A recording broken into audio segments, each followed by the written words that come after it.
and John Amici, and Steve Bucknell and Michael Olowokandi. And please, no comments on any draft busts or anything like that. The number one pick is still the number one pick, folks, on this call. So with that English heritage, I'll take it.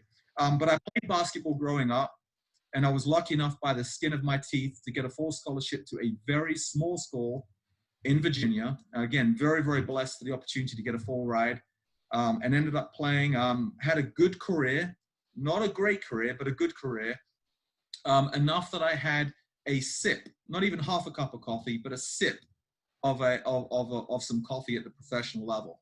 So that's my background as an athlete, but I like to consider myself a much better clinician than I ever was an athlete. And I know that in college, I was like a sponge in college. I wanted to get my arms around every single thing I could find on mental skills training because of how much it helped me as an athlete. And I'm showing how old I am right now when I say that even included audio tapes, as in cassette tapes, and any VHS videos and any pamphlets or books I could get hold of. Because I knew once I laid my basketball sneakers down, I wanted to do this full time. And again, I've been very, very fortunate over the years. I started just by working a bunch of small camps, and then had some opportunities at the small college level to work with a team here and there, and then a few conferences here and there. And slowly but surely, those conferences built up to a higher and higher level. And I had my first couple of invites to speak at the NCAA Final Four, and some other sports got involved. A couple of coaches heard me speak, and I found myself a few years in working with Billy Donovan at the University of Florida, and had the good fortune of working with him for a number of years, which also led to some opportunities with a couple of teams in the NBA. And as of 2020, and I'm skipping a lot of steps, but as of 2020, I'm fortunate enough to work almost full-time with a team in Major League Baseball, and still do a lot of consulting at various universities across the country and with a number of professional athletes from a variety of sports. So again, my background is more grace and good fortune than it is anything smart that I've done. I have worked hard, but again, I've been afforded some tremendous opportunities. And my take on mental skills, at least how I introduce it, coaches, is very, very simplistic. And forgive the oversimplification, because I believe when you trace the roots of athletic greatness, regardless if it's a great individual performance or even a phenomenal team performance, you'll always find excellence in the same 4 areas in terms of the performance side of basketball, the performance side of any sport. And those 4 areas are commonly called the 4 C's of peak performance, the 4 C's of peak performance. They relate to an athlete's composure, his or her concentration, their confidence, and their commitment. Again, those 4 C's: composure, concentration, confidence, and commitment. And I challenge you, you think of any great game in the history of collegiate basketball, scholastic basketball at the high school level, professional basketball, the NBA, or throughout the world. I challenge you, think of any great game from any athlete that you've admired from a distance or a little bit more directly, and you'll be able to trace the roots of that great game from a mental standpoint to one or more of those 4 C's. And then 5th C, which obviously is connected to how teams interact from a chemistry standpoint, and that's called character, obviously connected to leadership. So collectively, these 5 C's, 4 of them being performance related and 1 of them being character based, for me are critical. And I think that for athletes, where if you were to ask 100 different basketball players across the country, scholastic, collegiate, and professional levels, what does mental skills and toughness training mean to you? You're going to get a bunch of different answers. You ask 100 athletes, you're going to get 100 answers. I believe taking a simple view of the 4 C's is critical. It allows athletes to get an understanding of this thing called mental skills and toughness training. And that is a basis for their plan of action. And I'm about to get a little bit passionate. Forgive the passion that's behind this. So often I hear a coach approach the mental game with very broad brushstrokes. And in and of itself, there's nothing wrong with that, but that coach with respect, to be so much more effective. And I hear this as the pre-game message or the preseason message. Hey, guys, ladies, we just need to be tougher this year. We are going to be the toughest team in this conference, bar none. But with respect, if I'm playing coach and you're playing athlete right now, what does that mean to Bill Fisher, my shooting guard? What does that mean to Tyson Wheeler, my small forward? What does that mean to Ryan Highland, who's my big? And Ryan, I don't know how big or tall you are, but I'm just assuming you're my big. But what does that mean to one versus the next? He says, as you say, you're huge?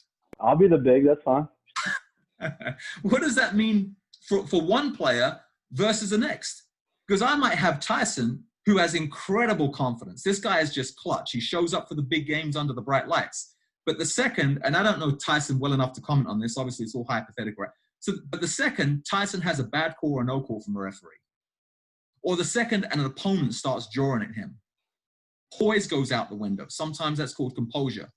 And when composure goes out the window, coaches, what is the very next thing an athlete loses, like a domino effect? His or her focus, their concentration. And all of a sudden, Tyson, no matter how much self-efficacy and confidence this young man has, and he's one of my big game players, man, I love this dude. But unfortunately, that poise under pressure is not always there, that focus. So Tyson has very different needs versus Lamont. And Lamont's my point guard. And this guy is as poised as you'll ever find. And in practice, this guy's dynamite, but he can't quite, I don't know if you guys coach a player or two like this. Really good in practice, but just doesn't seem to translate those smooth shooting mechanics and that really good assist to turnover ratio in practice. Just can't translate that to a game. This dude's not the same player in the game situation as he is in practice. And then I've got the most talented guy on my team, who's Sean. And Sean's got, man, he's just oozing talent. And unfortunately, Sean's issues are commitment issues because he uses his high degree of talent as an excuse to not quite compete as hard. When there's nothing on the line, this guy doesn't show up. Because I think competitiveness can be measured in two different ways. People look at competitiveness like it's a single entity. It's not. There's two entities connected to competitiveness. We have to be able to measure athletes on how they compete when they play against equal or better competition versus how they compete against, quote unquote, lesser competition on paper. Because there are some teams that show up and show out when the bright lights are on and the big dogs come to town. But unfortunately, those same teams are no-shows when a mediocre opponent comes to town and they play down to the level of their competition. And sometimes the opposite is true. You have a player team that shows up, goes out with nothing on the line. But when the big dogs come to town, that same player's a no-show under the bright lights, or that team's a no-show, despite all the drawing and all the bravado. And coaches, the reason why I'm sharing this by way of introduction is to say this. There are different players that have very different unique needs in terms of their mental skills and toughness development, which is why I think, respectfully, it is a mistake to always attempt to handle mental skills and toughness training with very broad brushstrokes. Most people attribute mental toughness to that physicality, the ability to run through that proverbial wall for you, their head coach or their assistant coach. And don't get me wrong, that's an important aspect of mental skills and toughness. But in and of itself, that's not mental skills and toughness. True toughness is you have that level of commitment and can you bring your A game when it counts the most? And what is that predicated on, coaches? That's predicated on the other C's, your composure, your concentration, your confidence, particularly under pressure. So I think having that plan of action and how we approach mental skills, how we approach mindset, should A, be individual, and B, that plan should involve the answer to 3 simple questions. And if, as a player, if I can answer these 3 simple questions, I've got the foundation of a basic mental skills toughness training plan. What are the 3 questions? Where am I now? Where am I going? And how the heck do I get there? And in fact, you can apply those 3 simple questions, not just to mental skills and toughness training, but to any skill in the game of basketball. If I want to be a better shooter, and I'm going to my coach, I'm going to Bill Fisher, and I say, hey, coach, I want to be a better shooter. My coach is probably going to say, well, hey, Spence, right now, in practice, you're shooting in the low 60s from the field, which is not bad for a point guard. But in a game situation, you're in the 30s. So my coach, Bill Fisher, is going to start with giving me a sense of where I'm at now. Because how can I measure and monitor my improvements going forward without a sense of where I am at now? Excuse me. And my coach is also going to want to give me a plan to set some goals of where I want to get to. And then this is where the rubber meets the road. He's going to put a plan in place to help me work on my shooting, whether that's off the dribble, going right and left, off the catch, off the screen. He's going to accentuate my strengths and work on some areas of improvement. So I think that anytime we have a discussion about mental skills and toughness training, it has to start with some foundational skills, which again, by way of summary, are those 4 critical C's, and that 5th C being character, which is so important for team culture and chemistry, and also putting a plan in place, which involves asking the question, where am I now? Where am I going? And how the heck do I get there? Now, there's many offshoots of what we just spoke about, and many ways that we can fill in the blank, but this may be a good start for any program that wants to improve their mental skills and toughness training. And in a few seconds, I want to hit the still pause on my voice and take any questions or any thoughts or even any best practices that as coaches has worked really, really well for your respective programs. But I'm interested in knowing how each of you formulate a plan for mental skills and toughness development within your programs. And if you only handle it, if you feel like you only handle it at a superficial level, what questions do you have for me that we can drill down and get very granular in any single one of those areas to help refine to the mental game? So coaches, thoughts, any best practices you want to share, or any thoughts, any questions with respect to how you put a plan in place from a mental skills training perspective. And by the way, you can ask any question that's just on your heart. It doesn't have to be addressing those two. How you handle pressure situations, some issues that come up with connected to the mind game. So let me turn it over to anyone who wants to either wave at Kevin or feel free to just directly unmute and jump on in. And again, hopefully together we can come up with some smart solutions. First question, Manny Bloom. How you doing, Spencer? Hey, Manny. Good. I can verify that there's basketball in England. I've been running camp over there for about 10 years, so I do know there's basketball players over there in Leeds. So, all right. I don't know if there's any more in England besides Gual Dang, but it's okay. No, my question or best practice. I mean, obviously, I don't think we do enough at our high school level to work on those things. We do things in practice to work on game situations, to be mentally tough, and when the clock's running down, and the basketball side of it. But one thing I've always tried to do is tie everything in at the beginning of practice to a quote of the day, and then work on the mental side of the game from how it ties into life situations. So I'm sure a lot of coaches do that. I think it's very important. I know Kevin does a lot of that, and Don Walter with USA Basketball talks a lot about it. Because it's not just basketball, like you said, it's a whole mental side of life. So I think that can really help a lot. The best that we've used in years past. Well said, Manny, and thanks for that. And I completely agree. Obviously, it ties into life skills, and anytime you can make a mental skill come to life with a very specific and practical application, I think you end up driving the point home with a lot more effectiveness. So yeah, I appreciate that, and thanks for that. Thank you. Next question, Jeremy Farland. Yeah, Spence, like I told you earlier, definitely appreciate it. My question really has to do with when you have players who have extreme circumstances at home, like at their home life, they're pretty much carrying the entire family, and then you're incorporating that into your team. Say that particular guy is your leader and everything else, and whenever you get those games, they're there, but then because they're dealing with so much at home and everything else socially, just blending athletics and everyday life just kind of is a struggle for them. What suggestion do you have in terms of dealing with that? Well, Jerry, great question. And I want to share my knee-jerk response to that question. But this is one of these that I really want to open it up to the floor because I think a lot of this is experiential. You're not going to find too many research articles that give you that nice, neat, precise, peer-reviewed journal answer to this question.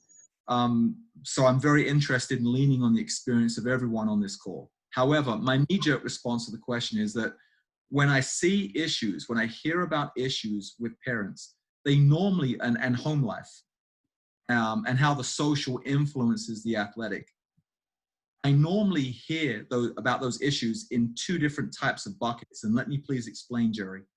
One bucket is when you have parents who are potentially negative influences on their athlete. Those parents are constantly in the ear of the athlete, and we all know on this on the Zoom call here, on this podcast, that we all know that when it comes to negative influence, almost always think that a player should be starting and he or she should be in a certain role. And I tell players, I mean, part of this is if you have an opportunity to educate parents in regards to boundaries and so on, you want to take that opportunity. But I live in the real world like you do, Jerry. You don't always have that opportunity. So I think at least making the athletes aware that I have no right to ever get in the way. I don't have the ability, nor do I have the right to ever get in the way of the love relationship that may exist between that individual and that caregiver, or that individual and that parent. I don't have that right, nor do I ever want to. But I do hopefully have some right to talk about when you're dealing with basketball advice, there should be certain boundaries in that athlete's life in terms of who they are listening to with respect to basketball advice and who they're not listening to. And one of the things I tell athletes is, if you want to be miserable, call home every day from college and get into a discussion about how basketball's going for you with the team, with mom and dad, or with the caregiver. If you want to make yourself miserable, because so often parents, well-meaning, good-intentioned parents, very often will talk about the fact that, well, you know what, this coach just doesn't understand your game. Anything other than playing 40 minutes a game for most parents is for many parents, I should say, is unacceptable. Not all parents. But most parents have an irrational view of their child's ability. And often it's good intentions. It's born out of love. It's born out of care. And I tell athletes that if you want to make yourself really, really miserable, then call home twice a day and have the same conversation. And where I'm going with this is that in bucket number one, it's so important that I believe as coaches and trainers that we're not trying to get in the way of any conversation or the love relationship. We're just trying to steer the athlete with respect to the voices they're listening to, because voices drive what? Voices drive choices, as the cliche reminds us, right? So what voices are they listening to with respect to basketball advice? And to take them through logically, just to take them through the voices they should be listening to versus the voices they shouldn't be listening to. And making a clear distinction, drawing a clear line of demarcation between, hey, there's a normal, healthy, loving relationship where you check in with your caregivers or your parents. And then there's a part of this that can potentially become toxic if you're taking basketball advice that runs counter to what the head coach and the assistant coach is trying to convey to that athlete. So that's one bucket, Jerry. The other bucket for me is connected maybe a little bit more specifically to your question with respect to the load that athletes carry. And quite frankly, I don't have the simple answer for this. I really don't. I wish I did. Because how can you change the circumstances of the leadership role that 18-year-old, and who's having to play parent in terms of the family's infrastructure, that 18-year-old's having to play parent? I don't have the ability, nor do I have the right to go to that family and do group therapy with that family and re-examine the group dynamics and get people to step up where they need to step up. I don't have the ability or the right to do that. And nor would I ever suggest that, because I'll be coloring outside of the lines. But I do know this, and is the one comment I do have that hopefully is of some value to you, Jerry. and maybe this does come down to some common sense. Stephen Covey, forgive the eye roll cliche, as everyone says, yeah, dude, 7 Habits of Highly Effective People. We get it. We've all heard it. But Stephen Covey said that the deepest hunger of the soul is to be understood. That truth I've learned in psychology. People to be understood. Change the circumstances, not always, no, and it might not even change the circumstances at all.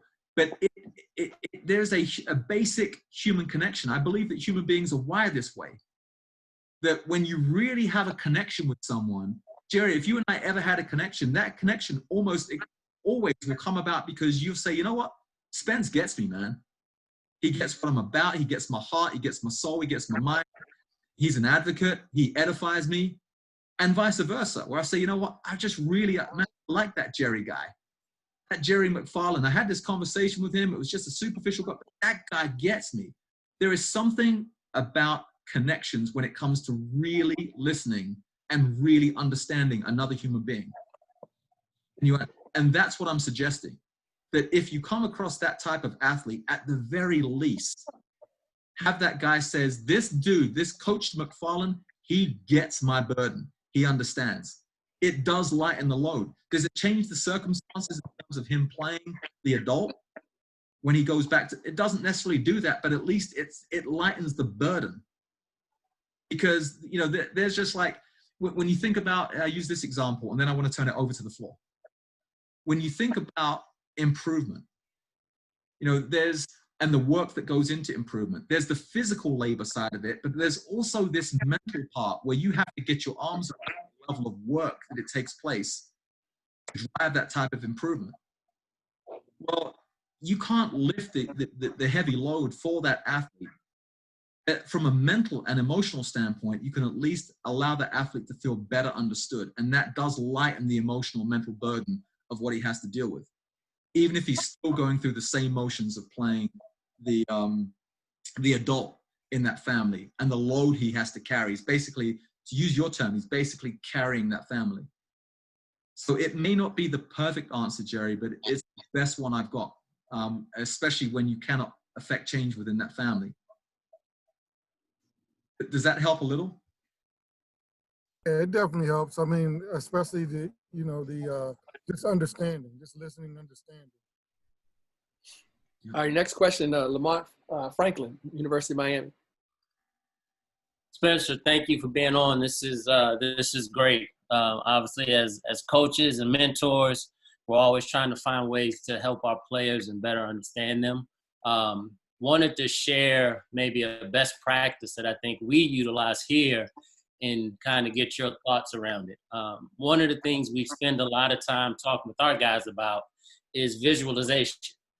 And we get into, whether it's sending them videos of themselves or videos of other individuals for them to watch, but specifically, even talking about the night before a game or something that's coming up. It could even be a presentation they have in class where they've got to give a speech. Just visualizing going through the motions, visualizing delivering that speech, visualizing playing in that game. And so that's something that we consistently talk to our guys about. Would love to kind of get your thoughts on that and how you feel about that tying into maybe the 4 C's or some of the things you shared already. Yeah, Lamont, that is a phenomenal best practice. Most people have heard about mental rehearsal and imagery and still choose to not utilize it to its fullest degree. I think the imagery should be illegal in sports because it's that effective. It is an unfair advantage. And may I explain that? Not only does imagery help an athlete to reciprocate or mirror in real life the image that's in their head. The research is literature is just replete with tons of quality research. But understand this, taking a couple of steps back, Lamont, if a coach really wants to understand pressure and how pressure works in the mind, a coach can get his arms around the following. When an athlete's mind under pressure in the clutch shifts and gravitates to consequences and outcome, it is a prerequisite for choking. And let me explain that before I sound like I'm contradicting myself. When an athlete in the clutch under pressure allows his or her mind to shift the consequences and outcome, it's a prerequisite for choking. I'll give you a great example. You have, in simple terms, you've got an athlete on the foul line, 1 second left on the clock, 2 shots. If he ices both shots, he goes to the NCAA tournament. If an athlete on that free throw line in those 10 seconds focuses more on consequences and outcome and what's at stake, it's a prerequisite for choking. So how does this tie into mental rehearsal? It does so in 2 ways. Number one, research shows that when you have a positive image in your head, there's a much higher chance of mirroring or reciprocating that image and actually executing that skill in real life on the next play, number one. Number two, here the key point here is magic comes in. It occupies the mind with a routine under pressure to help prevent that mind from shifting and gravitating to consequences and outcome. Which means what? It means that when I've got a player in the clutch on the free throw line, I want to make sure that he's as trained with the basics of shooting, balance, eyes, elbow, follow through, as he is with a mental routine that during those 10 seconds effectively occupies his mind and prevents it from shifting and gravitating to consequences and outcome. And it's even more important when you think about those lonely 27 steps that player takes typically from timeout to free throw line when the opposing coach attempts to ice that player. Now, so often we just try to do the best we can as coaches and trainers, and we're like, come on, Spence, you've got this. But if coaches on this call allow me to have some candor and honesty without you reaching across the phone and wanting to slap me, can I be honest with everyone? Absolutely. Don't nod your head and then hate on me afterwards, okay, coaches? If you're going to give me some grace, man, give me some grace without hating on me afterwards. So here I go. Those steps are the most, from timeout to free throw line, are the most undertrained steps in all of basketball. And there are so few coaches across America that will actually train those steps. And furthermore, let me go one step further. If the mind is left to idle during that lonely walk from timeout to free throw line, and the athlete cares about outcome, guess where his mind or her mind is going to want to go? It's going to want to shift the consequences and outcome. Why? Because the athlete's a good dude. He's a good dude. He cares about outcome. She's a great gal. She cares about outcome. That's what the brain wants to do. But in the clutch, we have to train our brains to have routines that not only can help mirror or reciprocate a fine motor skill that we need to execute right now, right here in the clutch, but also something that occupies the mind, again, to prevent it and from shifting to consequences and outcome. And Lamont, I want to go one step further with mental rehearsal and imagery. This is much more than just having a positive image in the mind. Please understand there are 2 camera angles that you can have in your mind's eye. One camera angle is called an outside in view, as if you are watching yourself from a distance shooting a free throw, as if almost like in your head you're replaying a shot and you're watching yourself from the bleachers, from the seats, from a fan's perspective, or from the perspective of sitting on the bench watching yourself from a distance. You are outside the game looking in. That is called an outside in view.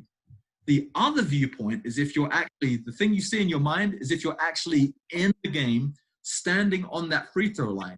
You're inside the game looking out at the world. That view is called an inside out view. Now, coaches, let me put you on the spot for a second. Anyone have any guesses? And Lamont, you're not allowed to answer this because I actually know Coach Larinega and actually had the opportunity to work with him before on one of his teams at the collegiate level. So you may know the answer to this already, so you're not allowed to answer, but I'm going to put this out to anyone else. Which of those 2 views in this simple free throw example do you think would lead to a higher percentage chance of success? The outside in view in your mind or the inside out? And you can't go 50-50 on me, coach. It's the point toss. You have to justify your answer, okay? So which viewpoint do you think? Inside out. I heard an inside out. Anyone agree? Anyone disagree? Outside in. I agree, inside out. I was going to go with inside out. Wow, I've had three inside outs and 2 outside ins. I love it. Inside any out. reasons? Another inside out, and not that we're requiring everyone to answer, but any reasons why? What are your thoughts around this? Why would that be the case, coaches? I thought inside out because that's a perspective of having more control than outside in. Or at least that's the way I viewed it. Okay. All right. With the inside out piece, it was just more focused, not as many like distractions. You were like really locked into that one moment. I said inside out because normally kids have gone through the process, so they've internalized themselves, being successful already. Okay. Hey, Spence, before you take the next answer, let's just ask Tyson Wheeler because he's been in that situation before, and he's the all-time leading assist leader at Rhode Island with 712. But he did step up to the free throw line and make some clutch free throws. So let's just ask him. Which lens did he have? So I would have said inside out, but after going through that, and it was a great example. I'm so glad I got on this call tonight because. Mental toughness is one of my biggest questions I had, coaching for 11 years and trying to instill into our guys mental toughness and competitiveness. So we'll go to the free throw line. So I chose outside in because I had the opportunity to take us to the Final Four, and I had to make 3 foul shots. And all I was thinking about, don't miss these foul shots, don't miss these foul shots. So now I'm thinking inside out, and I missed all 3 foul shots, and we could have went to the Final Four if I made all 3. So now looking back, I would rather look outside in. Now the pressure wouldn't be on me is the way I would see it because I'm not the one shooting. It could have been like, if I was looking from the outside, it could have been me looking at a teammate shoot it, and I would have had confidence in them making it. So that's why I chose outside in. But he's right on, guys, what he's talking about. If you think about the foul shot in the moment of not making it or trying to make it or all that, like you lose focus and you end up missing it. And it was a mindset for me, and it really messed my focus up down the line in my career. Like for the next 3 or 4 years, I shot like 50% from the foul line because of that moment that I didn't help our team go to the Final Four. Even though I had 25 and 10 and we were up 9 points with a minute to go, I still thought it was my fault because I missed the 3 foul shots. But I had to refocus myself and figure a way so I wouldn't be shooting 50% from the foul line. I had to step off the foul line, away from it, and I would mentally say to myself, be a hero. You're the hero. You're the hero. You're the hero. And then I got up to like 90% as a professional. So the mental aspect was really hard for me from missing those free throw shots. So I would say outside in. Long story short. Some great answers and really well justified by a lot of individuals. And it's a slightly unfair question because here's what the research shows. When you're first learning a skill, and without me going too deep of a dive into the brain anatomy, when you're first learning a skill, you're active in the prefrontal cortex, like the cerebral cortex. It's the thinking part of your brain. And when you're first learning a skill, it's actually helpful to see the entirety of the skill. Everything from, and this is an outside-in perspective, everything from the trajectory of the ball, things you're typically not trying to follow when you're actually in the game, you're eyeing the rim.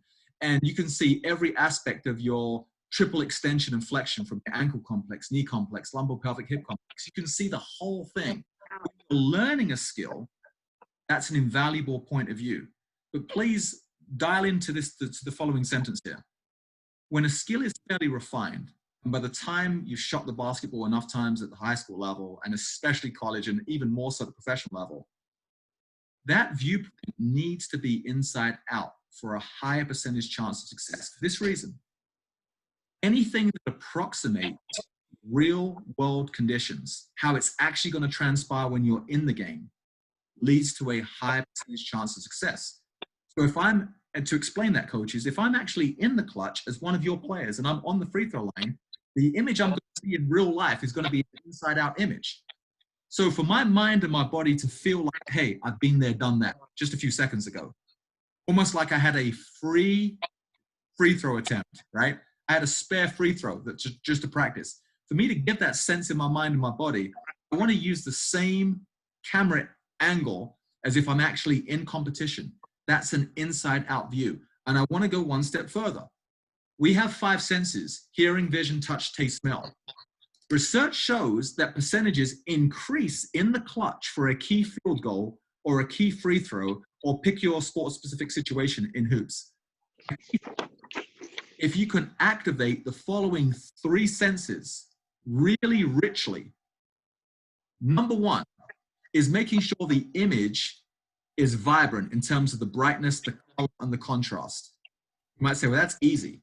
Well, a lot of people use imagery and mental rehearsal in a very lazy way. They don't always do that.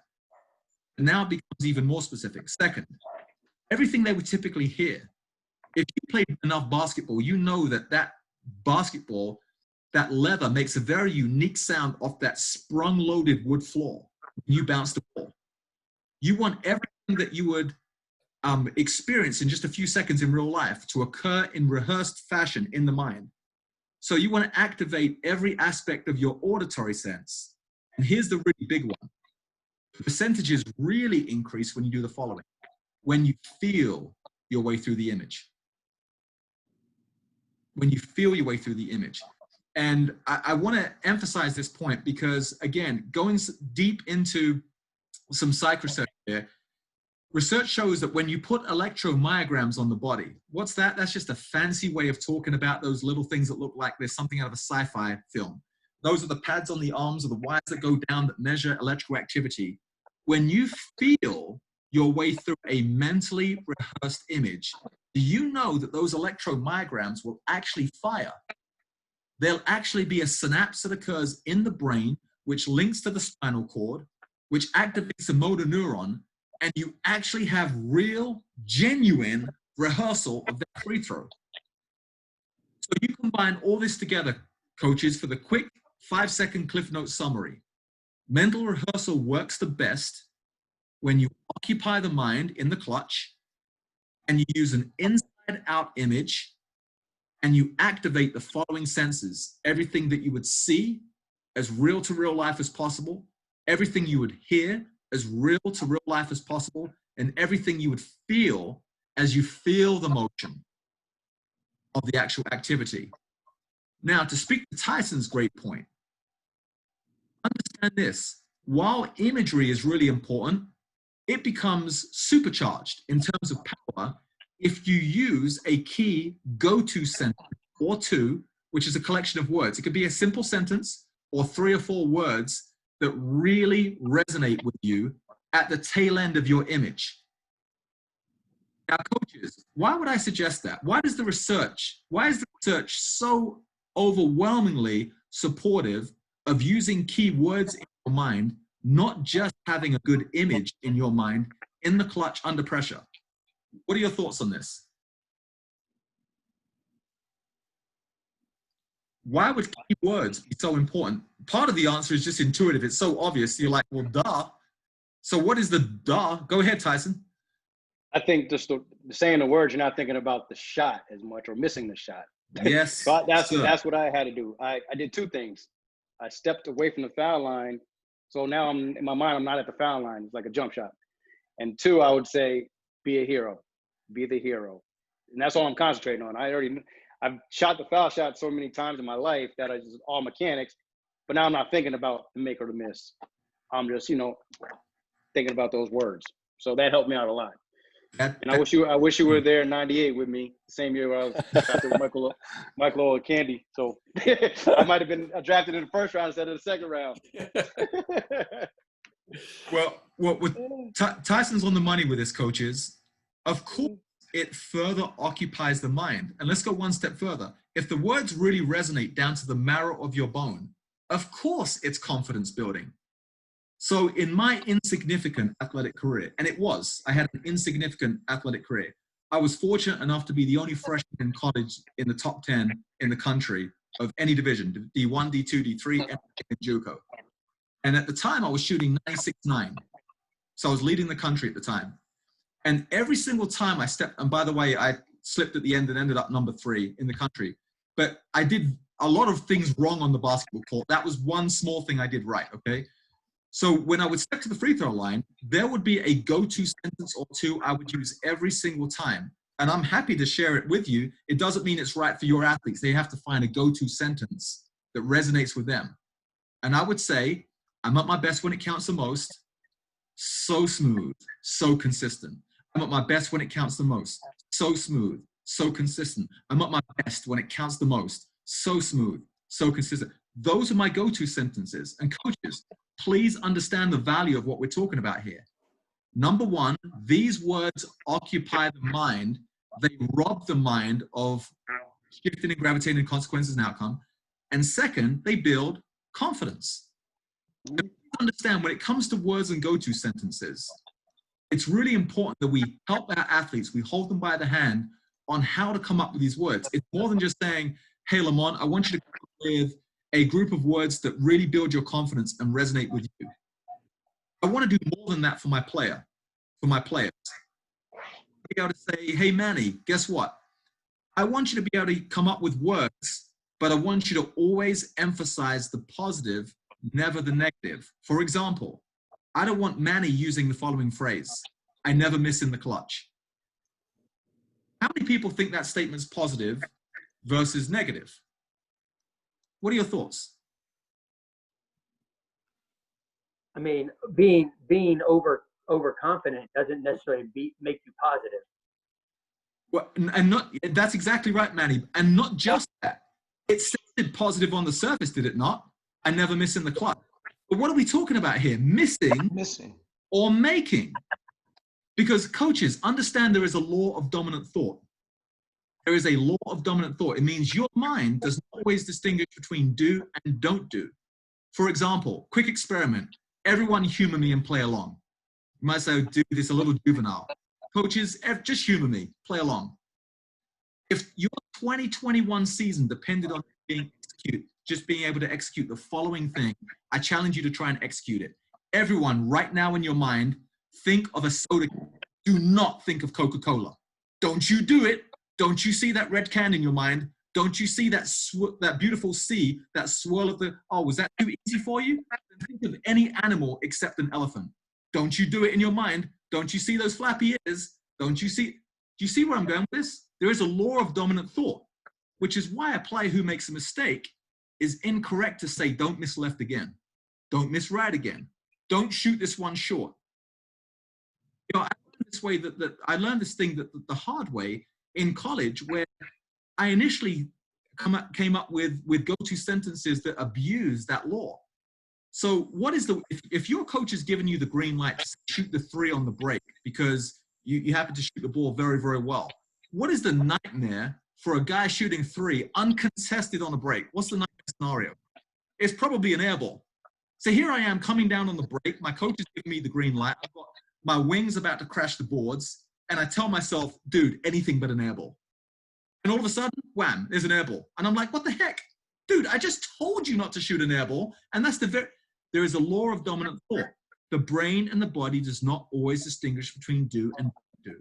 So as we're coming up with key go-to sentences, to Tyson's phrases where he said, don't you miss these, don't miss these, the law of dominant thought will sometimes follow through. So even something that on the surface sounds positive is actually negative. Now remember, by way of summary, in the clutch, if we can teach our athletes the routines of having the right image in our mind, inside out, and activating those senses, and also those key phrases that I call go-to sentences, we now have the foundation of a mental skills routine that player can use in the clutch. And it's even more important when you design a great play coming out of that timeout, that you teach your players how to use imagery to reinforce that great play. And also, you ready for this, coaches?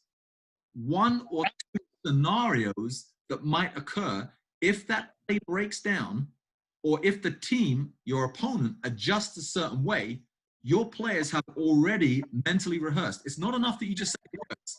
When they see it in their mind, they have a much higher chance of actually executing that play you've just drawn up, or executing that clutch. And coaches, without overcomplicating things, I want to go just one step further without muddying the waters. We said that great mental skills routine in the clutch involves seeing certain things, and we establish rules for the most effective way of using mental rehearsal and imagery, just like Lamont introduced us to. And we have a way of using go-to sentences. These things help with both focus and confidence. But coaches, there's one other component here, and that's connected to our overall levels of poise. And I want to introduce a concept called a player's hype number. And hype number, and forgive me for being such a simple guy, hype number on a scale of 1 to 10, 1 being very low and 10 being through the roof, hype number is how amped up and how psyched up we are to actually perform in that game. Early in my career, I thought maybe the same way that many of you thought when you played the game very early on, when you were much younger. The more hyped up I am and the more psyched up I am, the better I play. Well, unfortunately, that only works for a cheap, fallacious Hollywood movie where the hero of the movie is so amped up and psyched up and she knows exactly what she's going to do in the clutch and he knows exactly what he's going to do in the clutch. Only in Hollywood does that work out. And then there may be 1 or 2 coaches that are listening to this almost squirming in their discussion on the seat saying, dude, don't mess with my team's competitive intensity. I want to be clear about this. Competitive intensity and hype, they're 2 different things. You can have a player that's low on the hype scale, because hype scale is all about emotional arousal. But that player is still very intense. He's like a Joe Dumas. He's not a big rah-rah guy. For those of you who've been around the block more than once, and you know Joey D, there's the reason why Michael Jordan said he was his tough matchup. Was Joey D a big rah-rah guy where he's really hyped up and fist bumping? And there's nothing wrong with that if that's the personality of a player. But if it ain't, it ain't. I use Paul Grammar for emphasis. Hype number is so critical, coaches, because you can have a player that's very competitive and very intense, but still low on the emotional arousal scale. Because every single one of your players will have a line in the sand on that scale of 1 to 10. When they hit this hype number, based on them and their personality, they're about to play the most effective basketball they can. They'll make their best decisions, and their fine motor skills will be coordinated the best. What's pressure performance predicated on, coaches? Decision-making and fine motor skills coordination. So knowing how emotionally charged a player needs to be is absolutely critical. So the reason why I'm sharing this is that using this free throw example, a player can step to the free throw line and have a great mental skills routine in terms of imagery and mental rehearsal and use the right words in his or her mind, but step to the line so overhyped. It's almost like one is actually in conflict with the other. I always instruct athletes, I always encourage athletes to breathe big, to play big when they're in a clutch situation, to take a notch or 2 off of their hype number. And coaches, if players aren't aware of where that level of emotional arousal is supposed to be, where their own hype number is supposed to be, then respectfully, how can they ever get to where they need to be when they need to be at their best, especially under pressure, if they're not aware of where they're supposed to be? And again, I want to be very, very clear here. I am drawing a clear distinction between competitive intensity and hype number. In a similar manner, you can watch boxing or MMA and you can see one guy in the corner or one gal, especially they've got MMA for women. You can see one guy or gal in the corner and another guy or girl in another corner, and one of them on the hype scale looks like he or she's an 8 or a 9, and the other one on the hype scale looks like he or she's a 2 or a 3. Now, what is going to happen when the referee says, you ready, let's get it on? Coaches, there's about to be some serious freaking violence in the middle of the ring, right? Neither athlete's going to lack for competitive intensity, but one athlete needed to be here to fight his best. The other athlete needed to be here so that when this athlete gets in some kind of armbar, Paul Grammar used there for emphasis, he ain't going to panic and just tap out. He can fight his way through the fight, which is why I'm going to ruffle some feathers here, but you guys gave me permission to be honest, right? Yes. Which is why there are coaches across the country who pride themselves on delivering the greatest fiery pregame oratory message since FDR and Winston Churchill got together and blitzed the Nazis in the Second World War. And they walk out of that locker room almost mentally patting themselves to the back saying, yeah, I really got them fired up. Well, guess what? If I've got Bryce and I've got Bill and I've got Martin, who on the hype scale, those three players of mine, they're 7, 8s, and 9s. That's exactly what those guys needed to hear. But I've got Kelly and I've got Sean and I've got Ryan and I've got Joseph. I've got other athletes who need to be here on the hype scale. And what have I done for them in terms of pre-game preparation, especially big game preparation, where I may have contributed to taking them out of their ideal hype number? Remember, you don't have to lose any competitive intensity or defensive pressure by teaching hype number. Because again, it's all about emotional regulation and control. There are some players that need to have a higher motor versus other players with respect to their emotional arousal. And if you get this wrong, coach, guess what's going to happen to the athlete? If the athlete steps 1 or 2 steps above his or her regular best hype number, then there's going to be a physiological response to that stress. And we've all seen what that looks like. Good luck with that athlete. What is going to happen to that athlete's decision-making? And what is going to happen to that athlete's fine motor skills coordination, where those skills that were so smooth and effortless in practice now become labored and robotic, and it's brick city in a game? Because why? You've got that athlete who is over her ideal hype number or over his ideal hype number, and now 4 things kick into gear physiologically. Heart rate speeds up, breathing patterns change, digestive system shuts down, muscular tension levels increase. How the heck can I mimic smooth, confident, free-flowing shooting mechanisms when my body looks like it's deserted my mind? So when my mind makes a phone call to my body to say, pull up here on a 1-count jump shot, I look like I've forgotten how to shoot the basketball.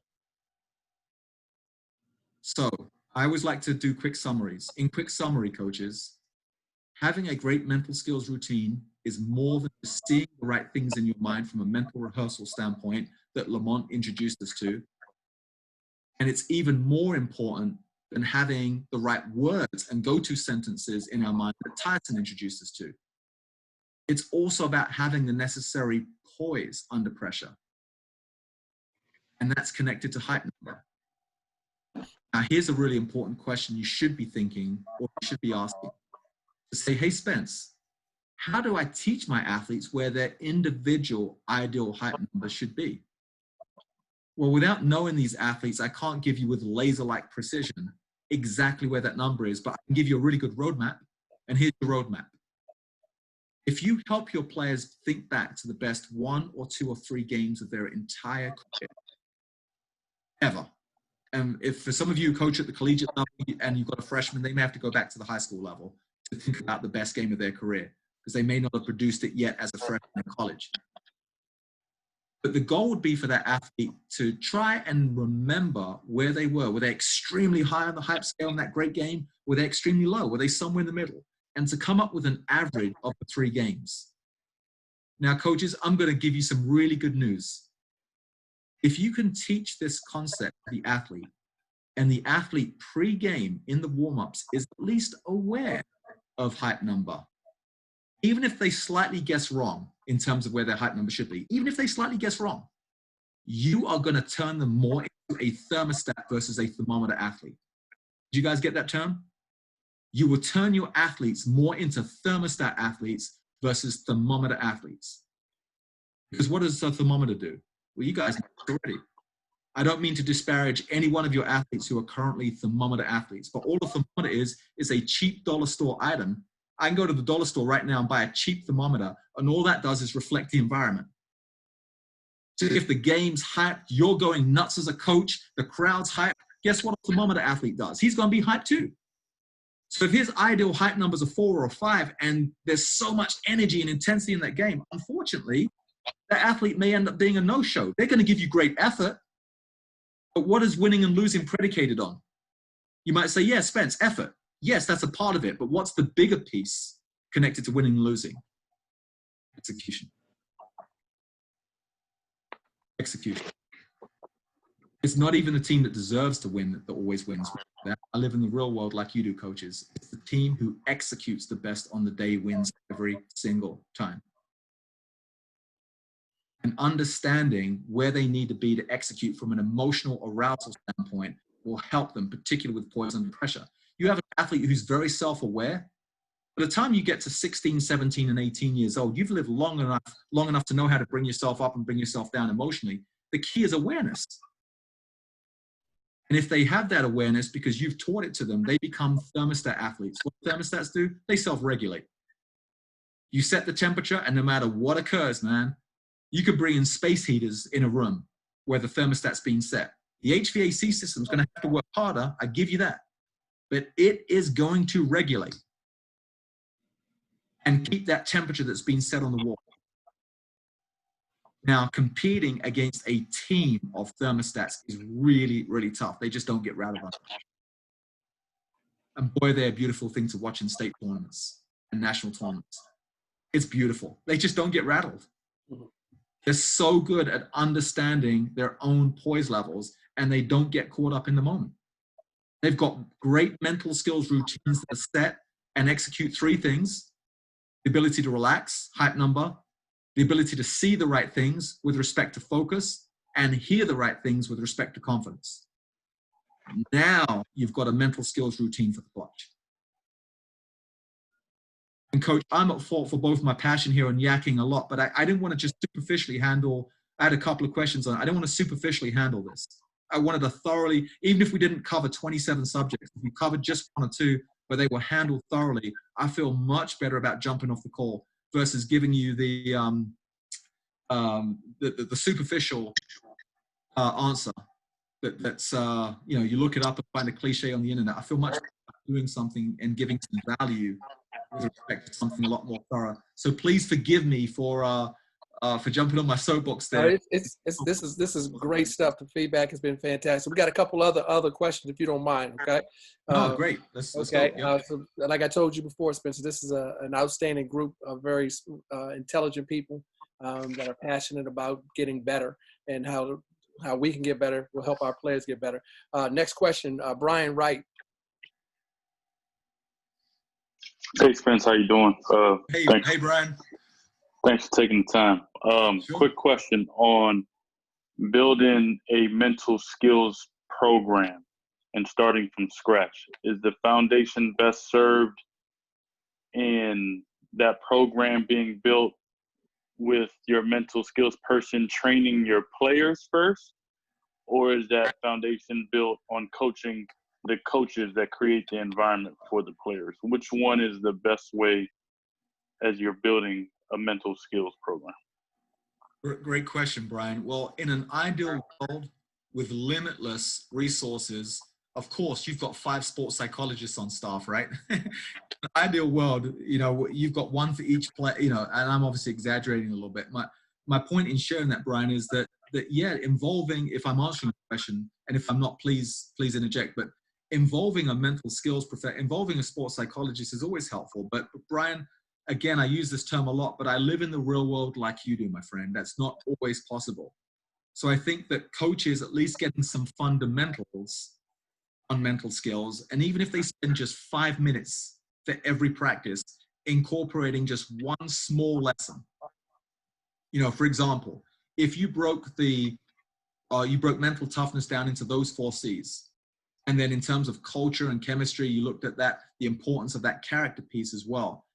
If you just spent 5 minutes emphasizing something on composure or poise, such as the hype number, or you spent 5 minutes talking about pressure performance, and this was a sit down before you start the warm up for practice where they're all fresh and they're engaged, just for 5 minutes.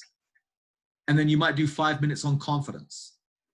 And here's one that I love: 5 minutes on how to get pressure out of the mind pre-game. And there are smart ways of doing that. 5 minutes on commitment and what commitment actually means. And I don't mean like the cliched form of commitments. I mean what we do outside of mandatory practice, that type of commitment.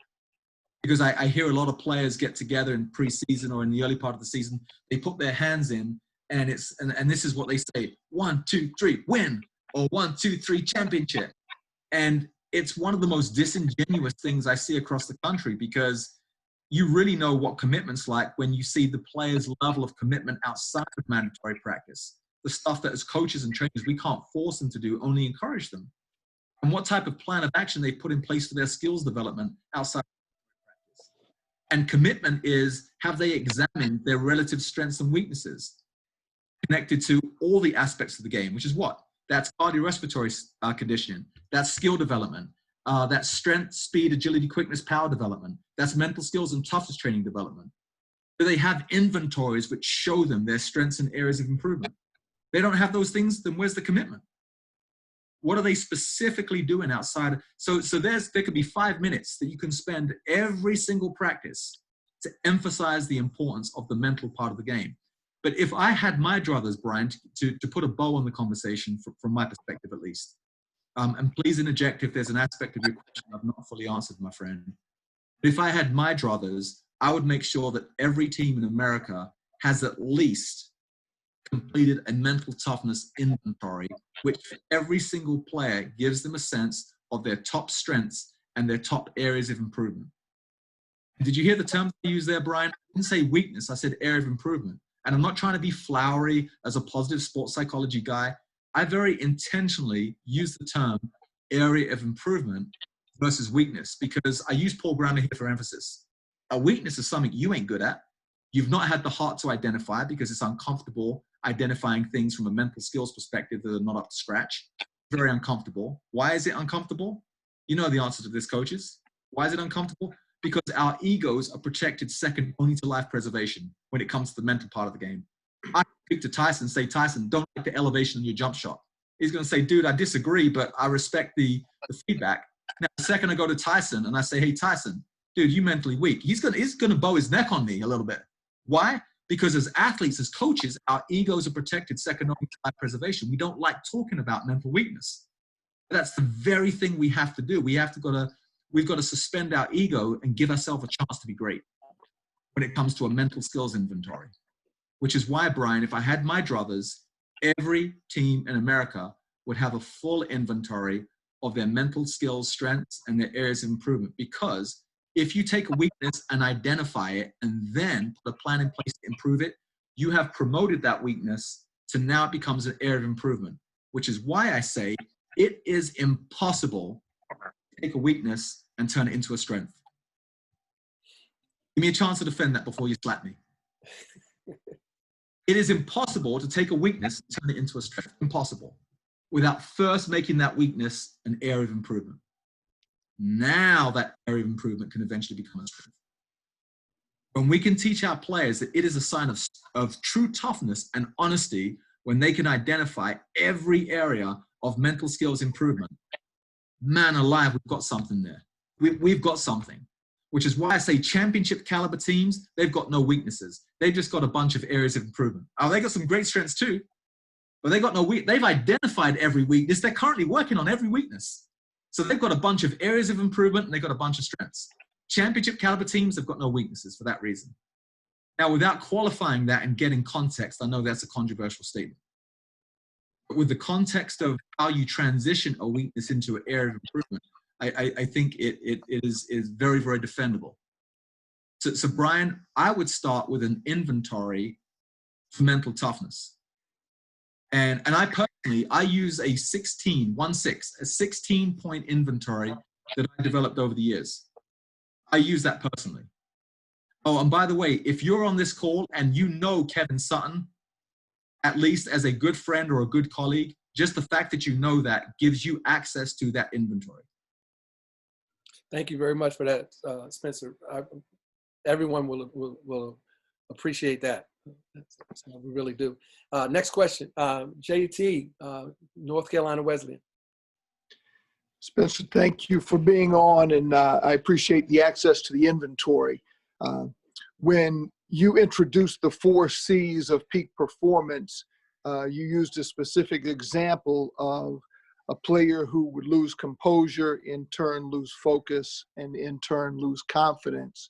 I don't know whether you saw us play this year, but it sounded like it. If you had a player like that, what are some specific teaching tools or techniques that you might use to assist him?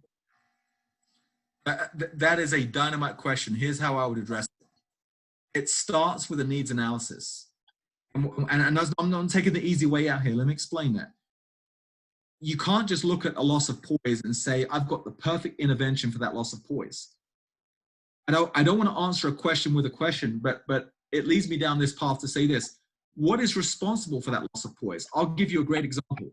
You have some athletes whose self-imposed pressure becomes suffocating, right? So they demand so much of themselves. They're borderline perfectionists, or maybe they're just full-blown perfectionists. And when they're in that situation, that risks damage to their self-esteem and self-worth because they see themselves as tough. They see themselves as perfection. And they're in those situations, coach, and they risk that sense of self-worth and self-esteem, which is tied to perfection. There's so much self-imposed pressure. Then guess what we have to do to alleviate that situation and get them more poised? We have to reframe what they're focusing on in the clutch and what they're thinking about pre-game. Is it outcome or is it process? Is it things you can't control versus things you can control? Because when your goal and when self-esteem is tied to a certain outcome, and I struggled with accepting this as an athlete for the longest time, and once I did accept it, it was career-changing for me. When your self-esteem and self-worth is tied to how solid your process is, and you let the outcome be what it's going to be, the outcomes are typically much better, if that makes sense. So that's one example of an athlete losing poise. Now let's look at another example. You can have pressure and increased expectations from external sources. And I'll give you a great example. Right now, I'm lucky enough, and again, I'm not being falsely humble when I say nothing short of just grace, where I have the opportunity to work with a team in Major League Baseball. And there are some players who, and obviously there's no baseball right now, but talking about the early part of the year, were in a situation where they're called up from AAA, and now they're in the big leagues, and guess what they're thinking? They're not thinking about barreling up. They're not thinking about making a great swing decision. They're not thinking about pitch recognition and is this a 96-mile-per-hour four-seamer coming at me versus a changeup versus a 12-6 curve. They're not thinking about that. Guess what they're thinking about, coach? They're thinking about what is the front office thinking about me right now, and am I going to stay here because that decision is going to change my life. So you've got an individual who's demonstrating a lack of poise because of external expectations weighing very, very heavily on that individual. And I also, forgive me, I didn't mean to be opportunistic and I pick on Tyson for a second, but I see Tyson smiling with his professional basketball experience. I just wonder whether that was something that was in this young man's head when he was playing ball. When instead of thinking on this, what are the one or two or three things that I need to do right now to be successful, right here, right now, which is what for a shooter? Hey, man, if I'm a right-handed shooter, I want to get my right toe the next time I square up and cut the bucket in half. And then I want to get my right elbow, which is going to come off my right hip. If I do that correctly, my right elbow is going to slice the bucket in half. And then because I'm a front rim shooter, coach, guess what I need to do? I need to look at that rim with so much focus that after the game, I can draw that rim on a whiteboard. In the NBA, rims get dunked on all the time. It's a very athletic league, as we all know. So what does that do? That tears up some rims. There's paint chips on rims. You can see that I want to be able to show you what that rim looks like when I'm shooting that clutch three, and I can draw it after the game. My concentration on that rim is going to be that pure. But I'm not thinking about any of that, am I? I'm thinking about what the front office is thinking about me. And when you do that, you take your mind off of task, and it becomes elevated expectations, which increase pressure. And I'll give you one more example. And it was the aforementioned example about hype number, where I'm allowing the overall game conditions to hype me up so much that I'm outside of my ideal hype number and I lose my poise. So coach, forgive me for such a long-winded answer, but to address poise, you have to understand the underlying conditions that were responsible for the loss of poise. And then you can come up with smart solutions. Does that all make sense? Absolutely. Thank you. Next question, Mike Lopez. Mr. Wood, I would ask you about, breathing, meditation, how that all plays into kind of the pregame or even during the game, kind of the mental performance. How do you view all that? Yeah, Mike, very good question. I think that it's a huge part of any pregame ritual for a player mentally, and especially in the clutch. I know breathing sounds so simple, but coach, what happens when we experience, coaches on the call here, what happens when we experience a fight or flight or freeze reaction? What happens to us physiologically? You heard me talk about it earlier. You know this intuitively. 4 things happen to the body, right? Changing breathing patterns, changing heart rate, your digestive system knots up and begins to shut down. Why? Because blood is pooling away from an essential area, or at this time in the clutch, an unessential area, which is our digestion, and it is rushing to our prime movers, our shoulders, our pecs, our prime movers of our back, you know, again, pectoralis major, minor, all of our legs, our quads, hams, calves, etc. It's flying there. So our digestive system shuts down. It's an uncomfortable feeling, man. And then elevated muscular tension levels increase. So Mike, to speak to your question, anything you can do to counter that fight or flight or freeze physiological response to stress is valuable for skill execution. And the simplest thing you can always teach athletes is breathing. And it's more than just say, just take a big breath. What I like to teach is for athletes to breathe so that they breathe so big that the pit of their stomach, almost like a balloon, fills first before they allow their upper chest to fill with air. And I want to go one step further with that. I like athletes on the bench, before they know that they're about to be up in the rotation, I like athletes to go from a 3 count to a 7 count. What I mean by that is 3 seconds in, inhale, 3 seconds out, exhale. 4 seconds in, inhale, 4 seconds out, exhale. And so on and so forth, all the way up to a 7 count. If an athlete does this effectively, Mike, I can drop that dude's resting or that young lady's resting heart rate significantly just by teaching them peak performance breathing. So great question. Yeah, it's a huge part of composure training and a huge part of a mental skills routine.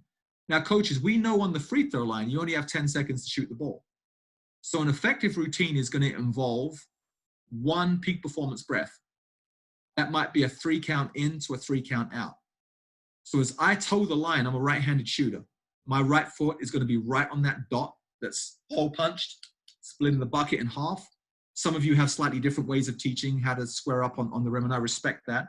But personally speaking, my right foot on that hole.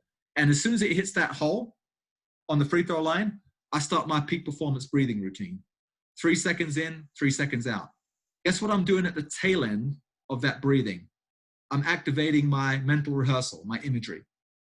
And then what am I doing at the tail end, Mike, of that imagery? I'm using my go-to sentences or keywords. So my goal, Mike, is to use breathing as part of a routine, and I can do this pregame too, is to use breathing as part of a routine and also breathing as a way of controlling my hype number. And I want to be able to do that all the way up until the point of skill execution. And this is really important, coaches, because again, this is kind of an offshoot of Mike's question here. But understand, if you overthink mechanics when you're trying to execute a skill in basketball, and you overthink those mechanics, it's almost like trying to walk down a flight of stairs while talking your way through those flight of stairs. Can you imagine, and please don't try this because you're going to end up breaking a leg, okay? But can you imagine being at the top of a flight of stairs, and for something that you and I could be carrying on a conversation like this, and we could walk down the stairs, we could be sipping a Coke or a coffee, and we could be just fine walking. The second you're at the top of the stairs and you try to talk your way through walking down the flight of stairs, such as, okay, I've got to transition my ankles from plantar flexion to dorsiflexion. I've got to get about a 30 to 40 degree bend in my knee. I've got to have the iliopsoas of my hip flexors fire to flex my hips. And then I need triple extension.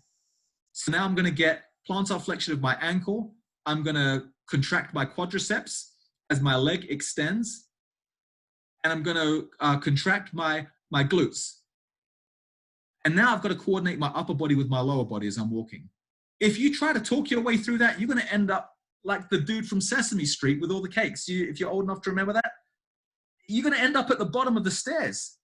It is terrible to think your way through an actual skill in terms of the actual mechanical pieces of that skill execution. Because it takes a skill from the cerebellum, in terms of brain activity, which is lit up like a Christmas tree when you're in the flow experience, when you're really playing free-flowing, clear, confident basketball, and it transfers it to the cerebral cortex, where the skill now becomes labored and robotic, which is exactly why it actually is a double whammy when you've got a shooter who's struggling, who is then trying to think his way through the mechanics. It makes it doubly worse. Spencer, we got 2 more questions. The next question is from Bill Phillips from the University of Delaware.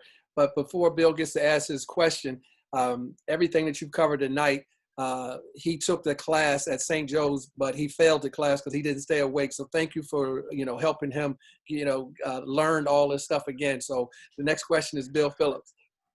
Spencer, yeah, thanks for covering all that, and Kev, thanks for calling me out there. I appreciate it. Two quick questions, actually. The first one, when you talk about developing skill in a player, can you talk about doing that specifically with somebody that hasn't had success at that level, whether that's a freshman jumping up to a new level or somebody that's coming off the bench that's getting, a bigger opportunity or a bigger role? And then my second question was actually sparked off of something you said with the hype number. That's something that I've used with players in the past. I've heard it called like a warrior dial. And I was talking to a player this year, and I said, asking him what he thought his best number was. And he said, well, on defense, a 10, but on offense, maybe a 4. And I was pretty stumped. So I'd love to get your take on that. Sure. With the first part of your question, I like to use a little bit of recursion, meaning that I want to break a skill down into some discrete components and at least get the athlete to experience success of one part of that. For example, if you think about a jump hook, man, a jump hook is a simple skill. A baseline jump hook of 4 or 5 feet baseline jump hook is a simple skill. But when you think about it at a very high level, performing that under game conditions, it's a complex thing. It involves footwork. It involves coordination of the upper body and lower body. It involves some fine motor skills coordination of what the arm and the wrist is doing. It involves eyeing the rim with enough time to actually release. There's a lot of components that go into a jump hook, a simple baseline jump hook from 4 or 5 feet away from the bucket. Well, I want to break that down into discrete components and give that athlete a sense of some success at some of the simpler parts of that skill. Where, man, that guy's footwork is looking just silk. It's looking good. And he's feeling it, and he's getting all that positive reinforcement. And then, Bill, I want to use something that is often used in psychology and mental health for phobias. I want to use some intelligent exposure therapy. And what I mean by that, it's using progressive pressure to get someone used to actually performing that skill under pressure. So often a skill is taught, and then maybe it's used once or twice in practice in a scrimmage situation, and then that player is expected to go live in a game with that skill. Man, what a harsh transition for someone who doesn't have high confidence. There are some athletes that are just so gifted and just so confident, they can make that transition like that. Most of us who are just mortals like me, man, I would have needed some exposure therapy. So what does that involve, Bill? Well, that involves a number of things. That involves putting some pressure on myself with maybe just me and my coach present. So maybe I need to make 7 out of 10. And once I've done 7 out of 10, maybe I need to make 7 out of 10 with my coach, Bill Phillips, right in my grill with a little bit of pressure. And if I can make 7 out of 10 of those, or 8 out of 10, maybe I need Bill Phillips drawing a little bit with a little bit of physical contact and some pressure. Oh, I can do that? Well, then maybe I need to bring in the video camera, and my coach, Bill Phillips, says, hey, listen, man, this is looking really smooth. I want to show this to a few scouts in a year. Oh, wait a minute, scouts, coach? You mean at the next level? Oh, that's a whole lot of new pressure on me. And do you see where I'm going with this? I want exposure therapy to slowly increase the level of pressure that I'm experiencing as an athlete. And then let's go one step further. Let's play the game of making this as to approximate game conditions a little bit better. So I want to be able to go in full transition from defense, run the full length of the court. I'm going to do a defensive drill with my coach, Bill Phillips, run the length of the floor. I want to be able to spot up in the box, in the post, receive the ball from my coach, and execute on the fly, on the run, a beautiful jump hook.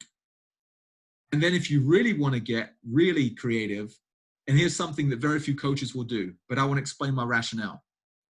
How many coaches on the call, I wonder, have ever put the game uniforms on players in an actual practice situation? You know what happens? Is it been that long for us coaches where we've forgotten what it feels like, that emotionally jarring experience and exhilarating experience at the same time, to actually have game threads? It feels differently, physically and mentally, man, when you've got your game threads on. Well, Coach Bill Phillips, I wonder how many free throws have actually been shot in a practice environment. And these need to be sort of special conditions. It's not every single time, right? But because you're going to drive your manager crazy, because there's a lot of laundry that's ahead of that poor person. But there are times where you want game uniforms. Why? Because I don't want the first experience my players have of being in game uniform in an actual game. That's insane. Not many coaches will do that.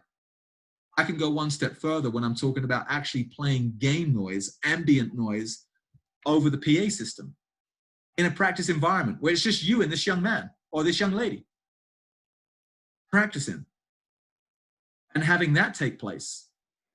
And what it feels like, and this is the same, coaches, there's some smart people on this call. You know how to be really creative. People talk about, like, you know, I'm using free throws as the constant example, but you can take this and apply it to any single skill. When we're talking about approximating game conditions, which is the final piece of this puzzle that I'm trying to share with you, Coach Bill Phillips, is that players only experience what it's like to be fatigued and actually physically sit down on a bench for 30 seconds or a 20-second timeout and actually have to get up from that bench with lactic acid in their muscles and walk over to a free throw line and shoot the ball. This two and rotate, when does that happen? I've never seen a game of basketball in my life where I've had players line up in the key and actually have a player shoot two and rotate. What the heck? What are you doing, coach? Oh, well, Spence, I want to shoot in pairs, in twos, because that's what occurs in the game. Coach, respectfully, not like that, it don't. How about you have a player practice a few free throws every single day where they actually have to be winded, go to the bench, actually sit down, have lactic acid build up in the muscles, and take that lonely walk from the timeout and the timeout area to the free throw line.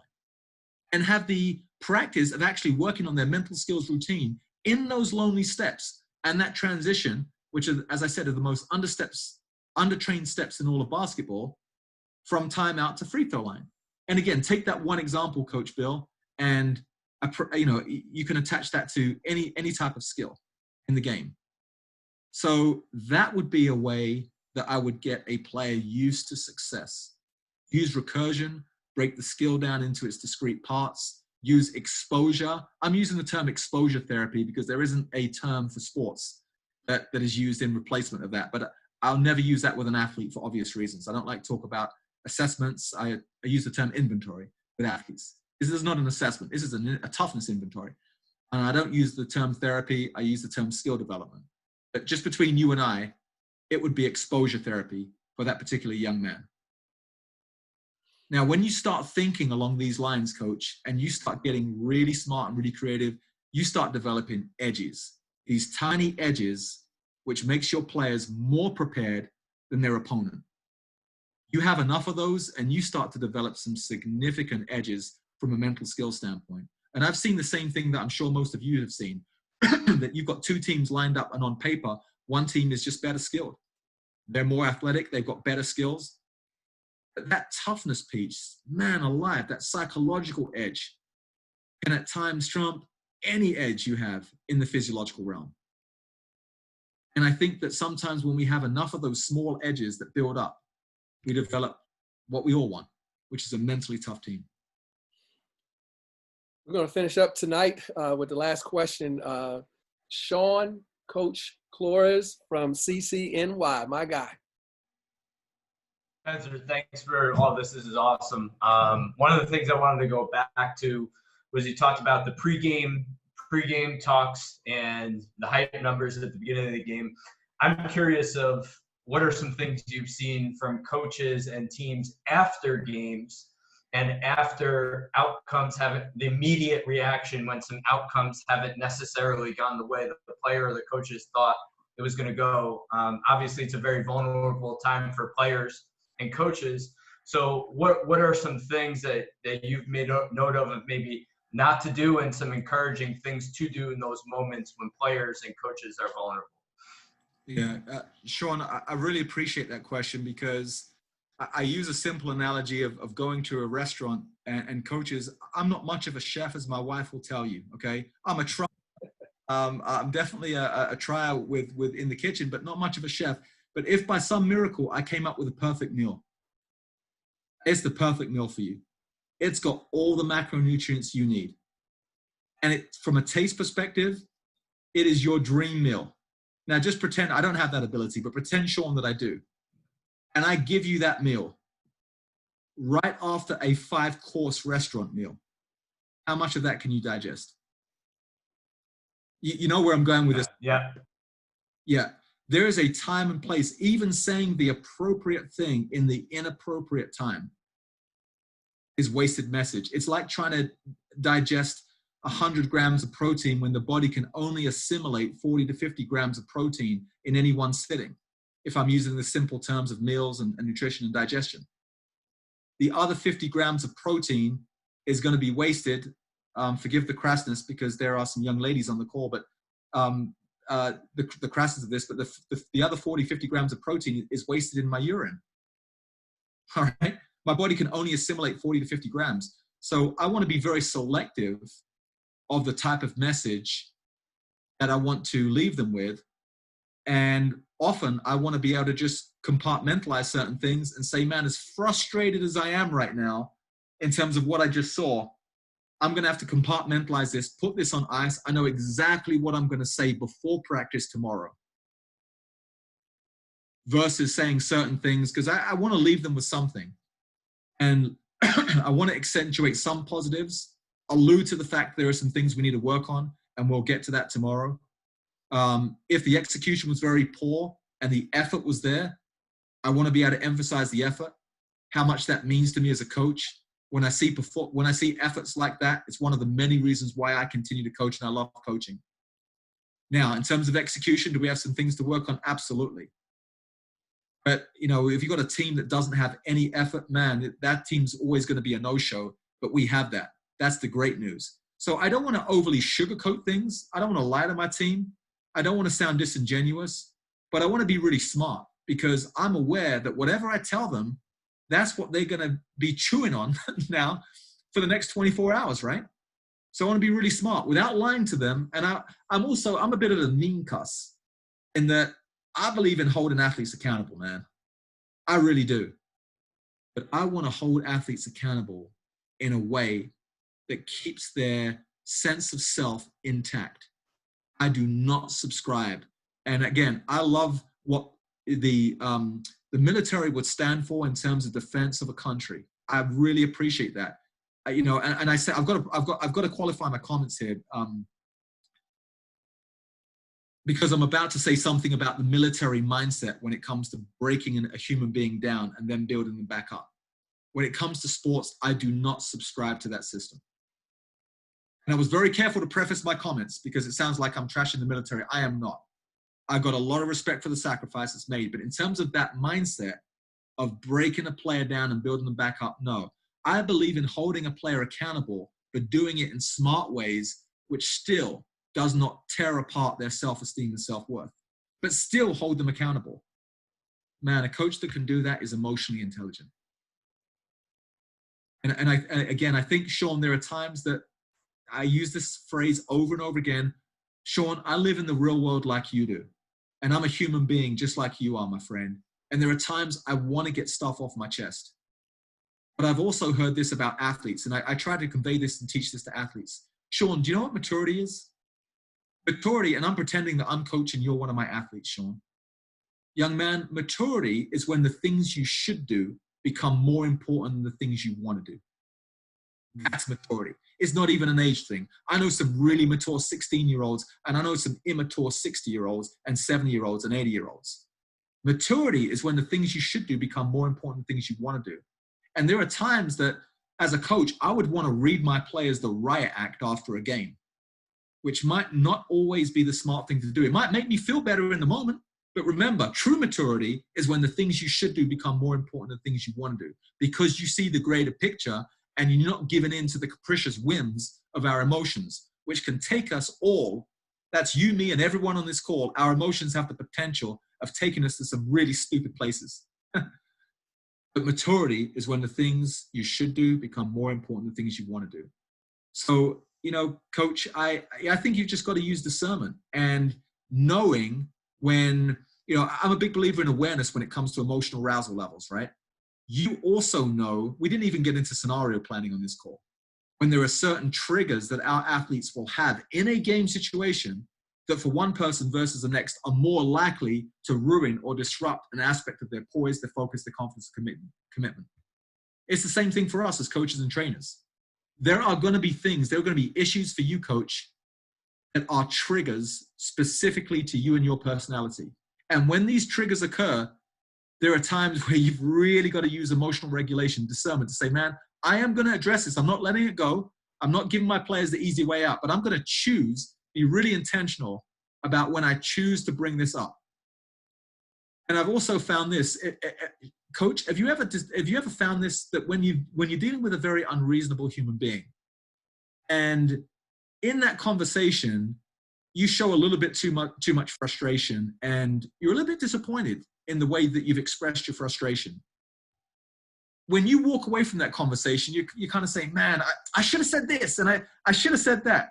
It's called the wit of the staircase. There's a French term for it, man. It's funny when it comes to human psyche that until you figured out exactly what you should have said and how you should have said it, it's really difficult to let it go. So if you make some notes and you know what you're going to address and how you're going to address it tomorrow, it's much easier just to let it go, and it will be something you bite your lip on and maybe address tomorrow, as opposed to immediate post-game. And let me put a bow on the conversation, Coach, with this, to say this. I do not have the right to tell a single person on this call how to coach. I really mean that. But if we are having transparent, honest conversation, I can certainly share both research and experience. And again, I don't believe that any one of us on this call coaches and trains perfectly, least of all me. And I think that when it comes to, and here's the part where I wind down and put a bow on the conversation. When it comes to being very lucky in life, I'm up there with one of the luckiest individuals you'll ever meet, because over the last 20 years, I've worked with one or two coaches that are in the Hall of Fame and some players in the Hall of Fame. And Coach, you know what I've learned from those coaches, specifically from those coaches? They didn't get there because of what they knew and what they could do.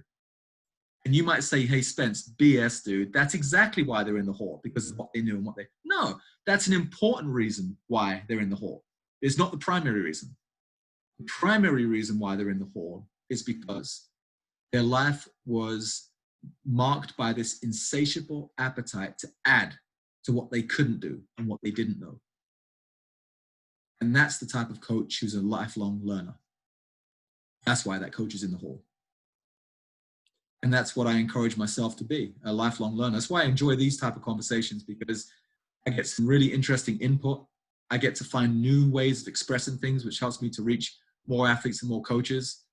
And like many of you, I'm a lifelong learner. I don't have all the answers, but I'm learning and I'm growing. And again, I share that just to say that there may be some very experienced coaches on the call. Hopefully there's one or two new nuggets or new ways of thinking that you've picked up that you can apply and enhance the great things you are already doing with your teams.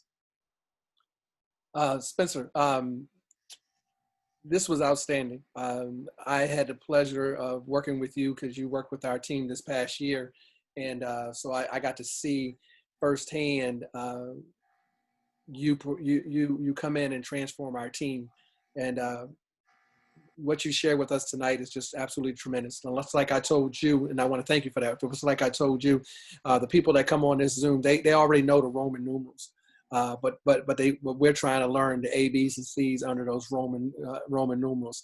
And tonight you have shared A, B's, and C's, and I know for 100% certainty that when they get back with their teams are going to be better because we all got better tonight, and you shared your passion. They didn't get to see the full passion because you couldn't get up and be as animated as you usually are.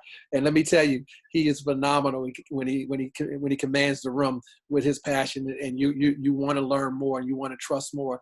And he's just a tremendous speaker, and he knows what he's talking about, and he can make your team a better team without question. But I just want to thank you for coming on here. This is what we call living trophies. We just want to continue to get better. Our whole mission is try to impact as many lives through the game of basketball and create living trophies. And we got better tonight. And I want to say thank you so much for coming on and sharing your knowledge with us, and being a new member of our Living Trophy family. You're a great friend, and I have a great deal of respect for you. So thank you very much for coming on. Coach Sutton, my pleasure. Thank you guys I can't believe that an hour, 45 minutes went by that quickly. We got some great stuff done. Thank you for the honor of allowing me to share my passion with you guys, and you sharing some of your experiences with me. I really mean that. I'm very, very appreciative of the honor of hanging out with you guys. Wish you guys the best of success. And my cheap, crass plug as I close here, would be very honored if any one of you would ever think highly enough to trust me with your team to do a workshop. And certainly you can ask Coach Sutton about some of those details, obviously going forward if that comes about. But if not, wish you guys the very best of success for each and every one of you. God bless. And again, thank you so much for the opportunity to hang out with you guys. I really appreciate it. Thank you, Spence. And thank everybody for coming. Really appreciate you all. I have a great deal of respect for you all, and love you all.